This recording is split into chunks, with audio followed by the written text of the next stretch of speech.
Have you ever asked yourself who fights most of the Imperium's battles? You may have thought it to be the Astartes, as they are the poster children of the setting, but that is just not the case. The Guardsmen, the mere mortal backbone of the Imperium. Imagine the setting is Ukraine, but the Guardsmen are Russian. If you throw enough cannon fodder at a problem, you're bound to win. Further, like the Russians, Guardsmen aren't given much armor, nor have genetic augmentations like Space Marines. They do, on the other hand, get a pretty spiffy flashlight. And on that note, let's jump right into the topic. The 5 top Guardsman regiments of the Imperium of Mankind. First, I'll have to start with the Death Corps of Krieg, probably my favorite Guardsman regiment, but who doesn't love shoveling Xenos scum to death? The Guardsmen of Krieg clearly are modeled after a World War I aesthetic, which includes a very dark innate skill for trench warfare and attrition tactics. They are probably most well known for fighting in the most inhospitable parts of the galaxy.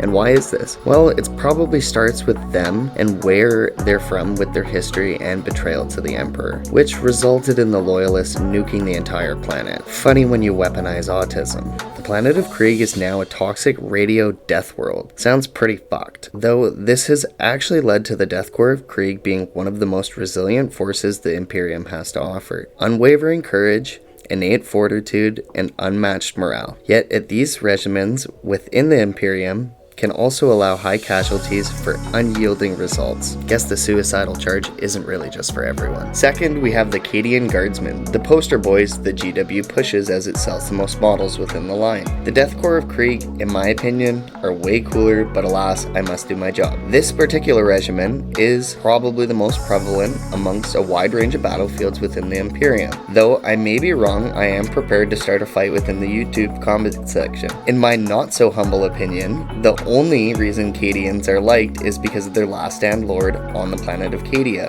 when it was cracked in half by Abaddon the Armless. Well, that's just kind of what I know him as. The planet cracked before the Guard did. Fun fact, this particular regiment also indoctrinates children into the White Shields to begin their military careers as teenagers or kids. If 40k wasn't grimdark enough for you, I thought that was just a fun fact.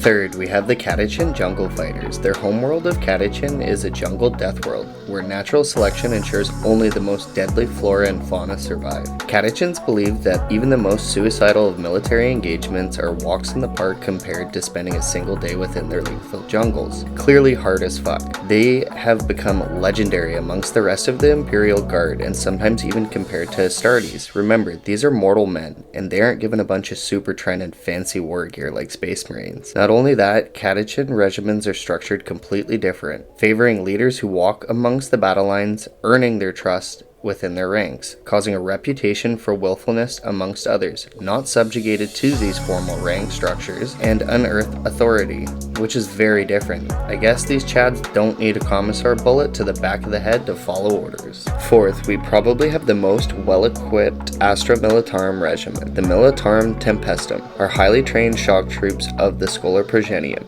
These blueberries are elite backbone of the Militarum, serving as, quote, special forces or operators. These men and women of the Imperium are hard to deny their time in the spotlight, as just aesthetically alone, they're pretty cool. And you can play them on the tabletop, providing a pretty good variety to your guard army. I can also best compare them to the ODSD troops from Halo. Not Spartan level, but far superior than just your average Acadian. Last but not least, we have the Valhallan Ice Warriors. Valhalla was once a perfect, lush, and vibrant world. Unfortunately, a rogue comet impacted the planet, not only sending huge amounts of ash and minerals into the atmosphere to create something akin to nuclear winter, furthermore plummeting the temperatures to near inhospitable levels. These resilient men and women of the Guard, true to their history, have stalwart, unyielding soldiers that have perfectly adapted to the fighting in the cold environments. This unbreakable tenacity has come to be its most memorable, unveiled when they defended their own planet against an orc Wa. They would not retreat. From this, they have retained a special hatred for orcs above all other Xeno races, which the Imperium uses to good use. Passion with racism is very powerful. And on that note, thanks for watching the video. Like, comment, and subscribe. Cheers till the next one. Thanks.